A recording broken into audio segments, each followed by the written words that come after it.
의원님 질의해 주시기 바랍니다. 이세희 의원입니다. 저는 뭐 시간이 많지 않기 때문에 먼저 참고인 여러분과 얘기됐던 부분을 저 의견을 잠깐 좀 첨언하고자 합니다. 후보자가 통진당의 강령 이 부분이 민주적 또 질서를 위배하고 심대한 국가의 위해를 갈 그런 부분이 없었다 이랬는데 저는 상식적으로 그러면은 북한 노동당의 강령 당헌 당규도 끝으로 자유민주주의를 다 표방하고 있습니다.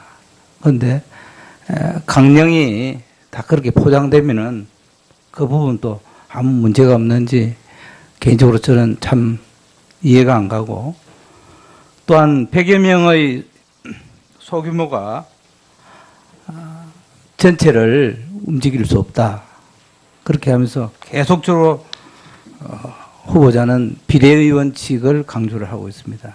그런데 과연 그러한 생각을 우리 대한민국 국민이라면은 남북 분단 상황에서 어제 얘기했듯이 국정원과 검찰이 10가지 넘는 죄목을 걸었고, 또 대한민국 대법원이 전원일치로 9년을 선고한 부분을 유독 헌법재판관 김희수 후보자만 소수 의견 낸 부분을 얼마나 동의할 것인가.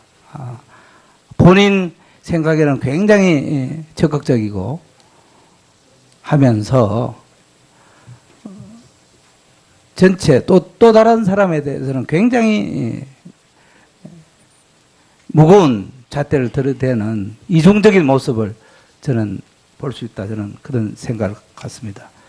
자, 질문 드리겠습니다. 헌법재판소장의 임무 중에 이 국민들에게 헌법을 지키자 이런 캠페인 좀 합니까? 어떻습니까? 여러 가지 헌법 교육을 많이 하고 있습니다. 그럼 하죠. 네. 그런데 저는 먼저 후보자는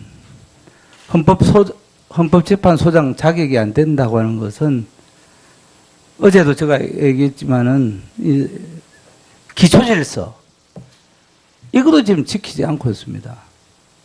본인이 지금 주정차 위반 26회, 버스 전용 차선 2회, 속도 위반 2회 했습니다. 이것도 기초질서도 안 지키는 분이 어떻게 헌법을 지켰어요? 또한 장남이 2004년, 2009년 상습적으로 음주운전을 해서 벌금 50만 원과 70만 원을 선고받고 면허정지 100일을 받았습니다. 또 차남도 2011년 음주운전으로 벌금 50만 원을 선고받고 면허정지 100일을 받았습니다. 후보자께 묻습니다. 벌금과 과태료가 어떻게 틀립니까? 과태료는 행정적인 제재고 벌금은 형사처벌입니다. 그렇죠. 이건 분명히 형사처벌이죠. 벌금을 당해서. 그렇습니다. 그런데 왜 어제는 과태료라 이거예요? 어제 분명히 나중에 오신환 위원님 질의 때 제가 아니 그러니까 네. 그것도 저 당연히 일반 분들은 국민들은 모르니까 의도적으로 과태료라고 한 거 아닙니까? 아닙니다. 여러 가지 저는 질문하셔서 제가 다분히 어떻게 대한민국 헌법재판소장이 과태료도 모르고 벌금도 모르고, 나는 분명히 그런 의도에서 하지 않나 저는 그렇게 생각합니다. 또한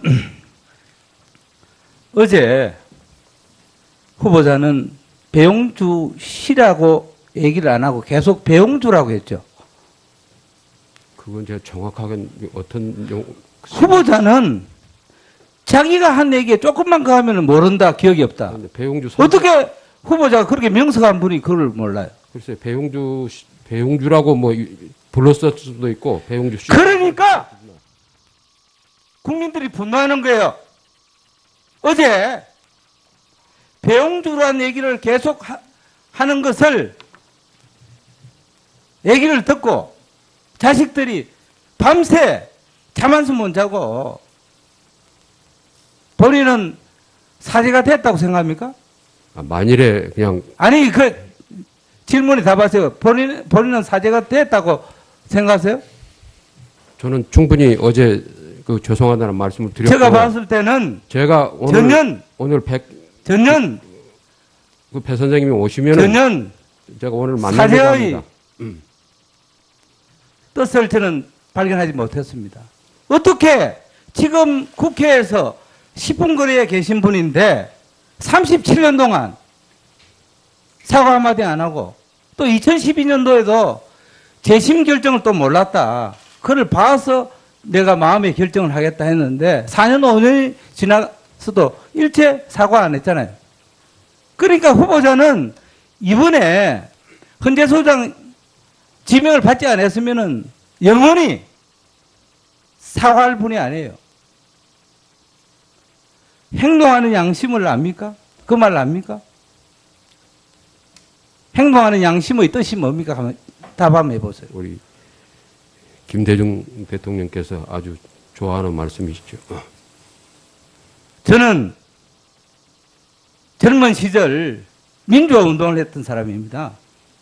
저는 김대중 대통령의 행동하는 양심을 참으로 마음 깊이 생각하는 분입니다.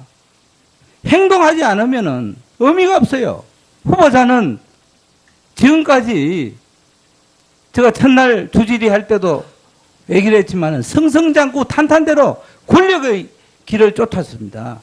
그렇기 때문에 말은 소수자 군익을 얘기하지만은 전혀 그렇지 않았습니다.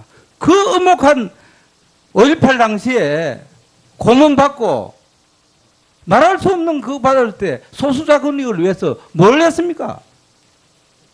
그분의 정말 이 이면사를 한 번이라도 판단하기 위해서 물어봤습니다.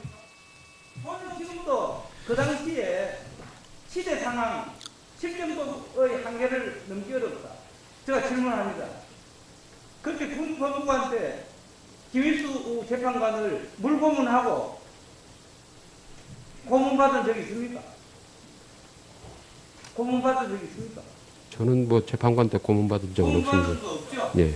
그러면은 무슨 뭐 때문에 실정법에서 한계를 넘기 어렵다. 그게 자기 변명 아니에요. 그렇지 않습니다.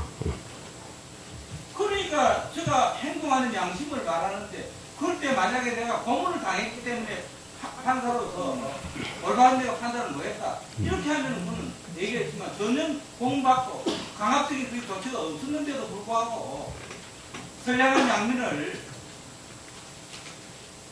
배움주지 말고 그 아내자들, 여고생들 많이 실정법 위반했다고 구속시켰잖아요.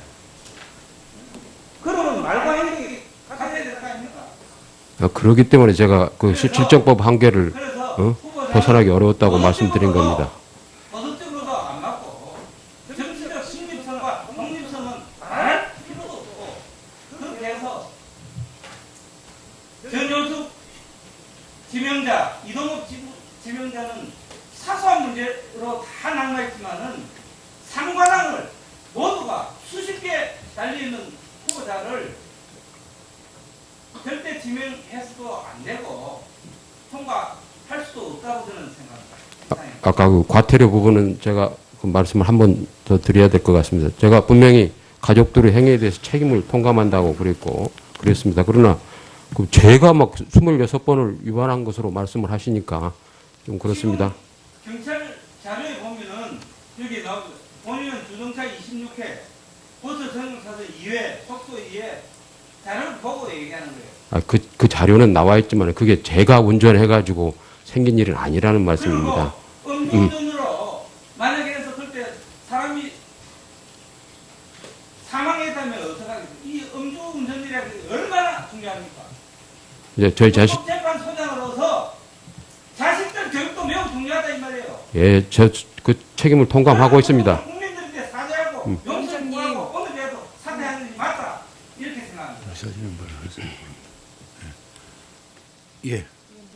이채기 의원님 수고하셨습니다. 의사진행 발언이십니까? 예. 저희가 시간이 많지 않기 때문에 시간들을 다 조율해서 정해진 시간 내에 하는 것입니다. 물론 어쩔 수 없이 길어져서 조금은 걸리더라도 그런 경우야 저희가 용인할 수 있지만 이렇게 너무 긴 시간 의사진행 발언을 이렇게 할 수 있도록 그렇게 좀 조율해 주셨으면 좋겠습니다, 위원장님. 네, 잘 알겠습니다. 예, 다음은 정춘숙 의원님 네. 질의해 주시기 바랍니다. 예, 더불어민주당 정춘숙 의원입니다. 김종철 참고인께 질의하겠습니다. 어제 인사청문회 때 여러 의원님들께서 굉장히 많이 걱정하셨던 부분들이 종합을 해보면 헌법재판관 혹은 소장으로서 후보자의 많은 판결들 중에서 통합진보단 해산 또 몇몇 판결들이 정치적 중립을 위반한 거 아니냐 혹은 누구의 영향을 받은 거 아니냐 이런 얘기들이 계속 있었습니다. 사실 정치적 중립성은 특별히 헌법재판소나 관련자 예감 용이 요청되는 사항은 아니고요. 우리 헌법 제7조를 보면 공무원 모두에게 정치적 중립성을 요구하고 있습니다. 사법부, 입법부, 행정부 모두에게 적용이 되는 조항이고요. 그런데 이제 헌법재판소의 경우를 보면 헌법재판소법에 보면 제4조에 재판관은 헌법과 법률에 의하여 양심에 따라 독립하여 심판한다. 그리고 제9조에 재판관은 정당에 가입하거나 정치에 관여할 수 없다고 해서 더 명확히 명시되어 있습니다. 그렇죠?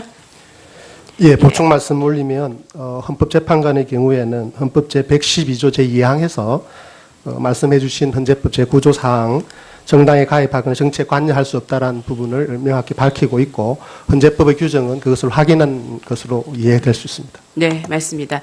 이렇게 헌법재판소가 엄격하게 정치적 중립을 이제 요구받는 것은 이 헌법재판소가 지난 국정농단 사건과 같이 이런 매우 중요한 정치적으로 민감한 이런 사안을 다루다 보니까 그런 영향도 있고 또 이 재판관들이 대통령과 국회 또 정당에 의해서 선출이 되다 보니 이 정치적 중립성 문제가 더 자주 그리고 심각하게 문제가 되는 것 같습니다.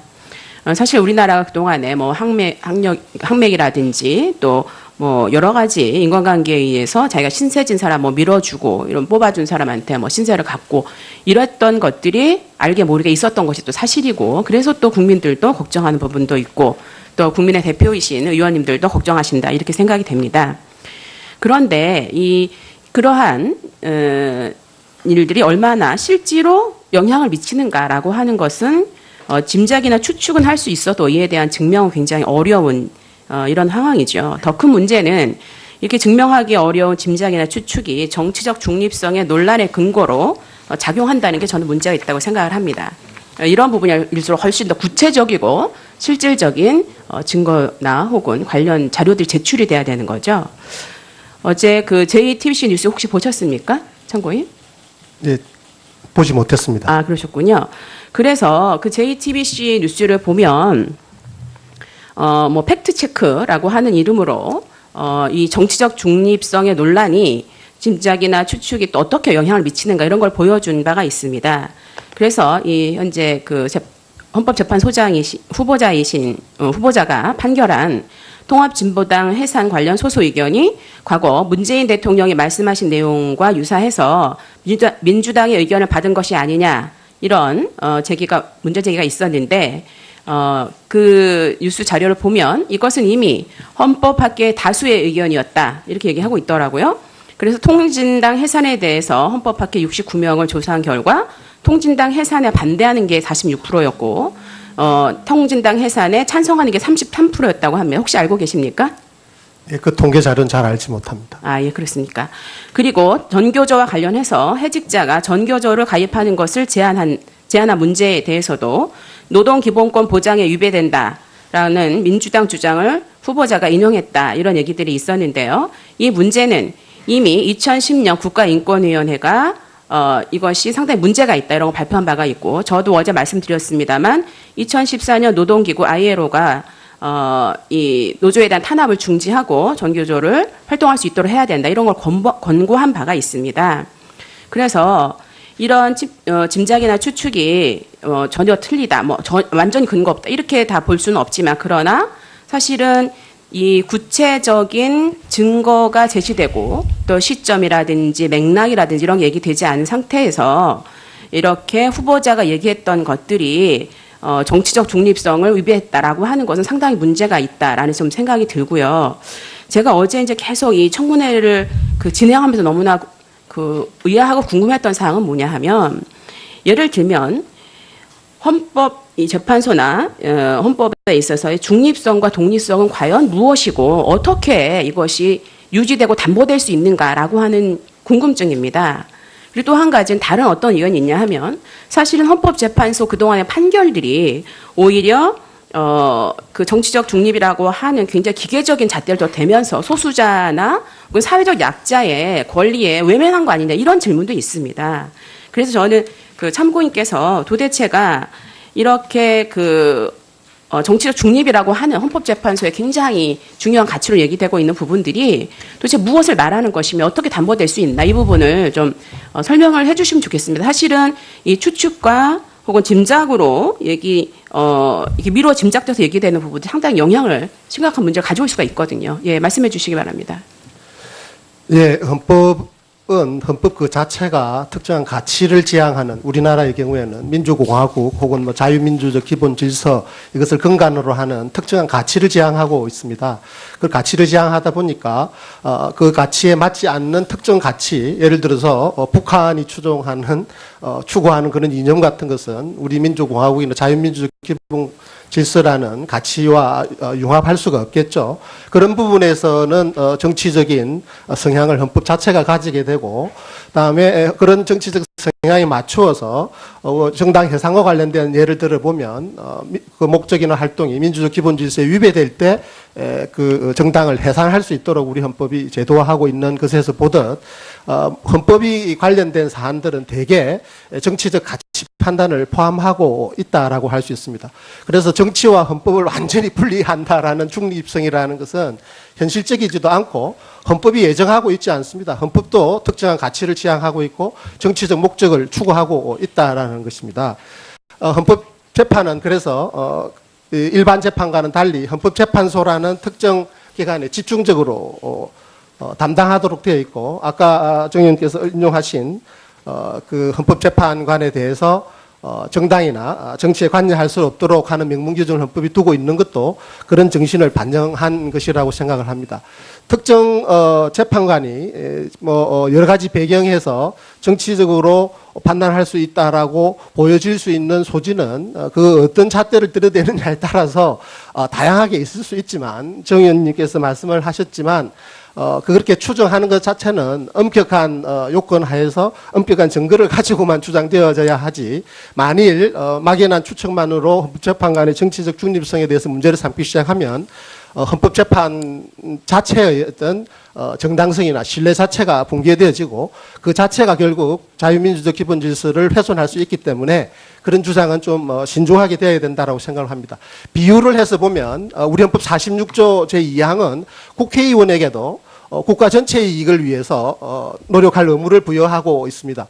그런 면에서 정파적을 떠나서 어떤 국회의원의 직무 수행을 하도록 되어 있는데, 헌법재판관에 대한 청문 과정에서 그 정치적 의도를 의심할 때에는 그것이 일반 국민들에게 미치는 어떤 신뢰의 효과 등을 고려해서 신중해야 한다라는 정 의원님 주장에 저는 찬성을 하고 있습니다. 감사합니다. 네, 정춘숙 의원님 수고. 10가지 넘는 제목을 걸었고, 또 대한민국 대법원이 전원일치로 9년을 선고한 부분을 유독 헌법재판관 김희수 후보자만 소수 의견 낸 부분을 얼마나 동의할 것인가. 본인 생각에는 굉장히 적극적이고 하면서 전체 또 다른 사람에 대해서는 굉장히 무거운 잣대를 들이대는 이중적인 모습을 저는 볼 수 있다. 저는 그런 생각을 갖습니다. 자, 질문 드리겠습니다. 헌법재판소장의 임무 중에 이 국민들에게 헌법을 지키자 이런 캠페인 좀 합니까? 어떻습니까? 여러 가지 헌법 교육을 많이 하고 있습니다. 그럼 하죠. 네. 그런데 저는 먼저 후보자는 헌법재판소장 자격이 안 된다고 하는 것은 어제도 제가 얘기했지만은 이 기초질서 이것도 지금 지키지 않고 있습니다. 본인이 지금 주정차 위반 26회 시라고 얘기를 안 하고 계속 배용주라고 했죠. 그건 제가 정확하게 어떤 후보자는 자기가 한 얘기에 조금만 더 하면 모른다, 기억이 없다. 배용주 어떻게 후보자가 그렇게 명석한 분이 그걸 몰라요? 글쎄 배용주라고 뭐 불렀을 수도 있고 배용주 씨. 그러니까 국민들이 분노하는 거예요. 어제 배용주란 얘기를 계속 하는 것을 얘기를 듣고 자식들이 밤새 잠 한숨 못 자고 본인은 사죄가 됐다고 생각합니까? 만일에 그냥 아니 그 질문에 답하세요. 본인은 사죄가 됐다고 생각하세요? 저는 충분히 어제 그 죄송하다는 말씀을 드렸고 제가 봤을 때는 제가 오늘 전년 그 배 선생님이 오시면은 제가 오늘 만나려고 사죄의 합니다. 뜻을 저는 발견하지 못했습니다.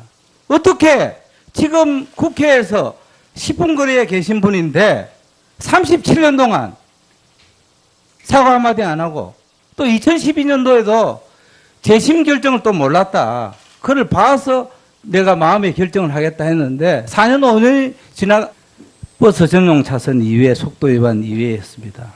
이것도 기초 질서도 안 지키는 분이 어떻게 헌법을 지켰어요? 또한 장남이 2004년, 2009년 상습적으로 음주운전을 해서 벌금 50만 원과 70만 원을 선고받고 면허정지 100일을 받았습니다.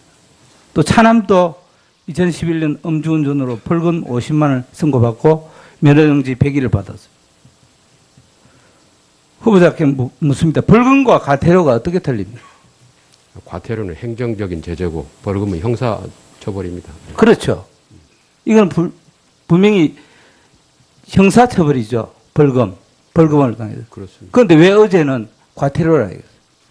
어제 분명히 나중에 오신환 위원님 질의 때 제가 아니 그러니까 네.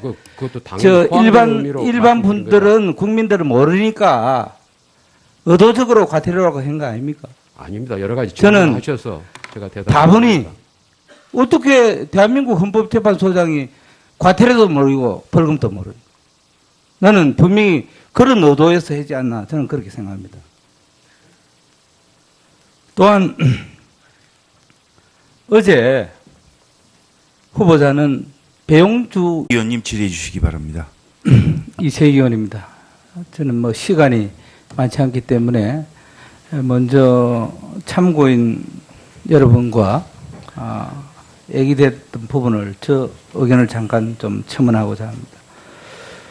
후보자가 통진당의 강령 이 부분이 민주적 또 질서를 위배하고 심대한 국가의 위해를 가할 그런 부분이 없었다 이랬는데 저는 상식적으로 그러면은 북한 노동당의 강령 당헌 당규도 끝으로 자유민주주의를 다 표방하고 있습니다.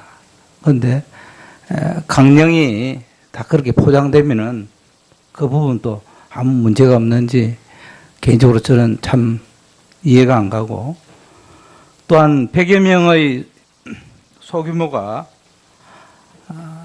전체를 움직일 수 없다. 그렇게 하면서 계속적으로 후보자는 비례의원칙을 강조를 하고 있습니다. 그런데 과연 그러한 생각을 우리 대한민국 국민이라면은 남북 분단 상황에서 어제 얘기했듯이 국정원과 검찰이 서도 일체 사과 안 했잖아요.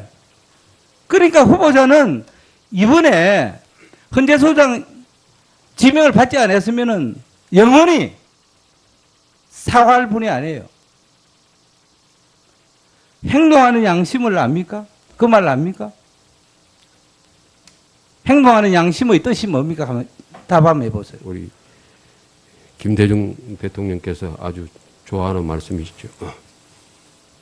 저는 젊은 시절 민주화 운동을 했던 사람입니다.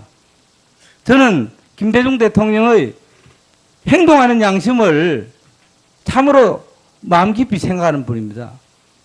행동하지 않으면은 의미가 없어요. 후보자는 지금까지 제가 첫날 주질의 할 때도 얘기를 했지만은 승승장구 탄탄대로 권력의 길을 쫓았습니다. 그렇기 때문에 말은 소수자 군익을 얘기하지만은 전혀 그렇지 않았습니다. 그 엄혹한 5.18 당시에 고문받고 말할 수 없는 그 받을 때 소수자 권익을 위해서 뭘 했습니까? 그분의 정말 이 이면사를 한 번이라도 판단하기 위해서 물어봤습니다.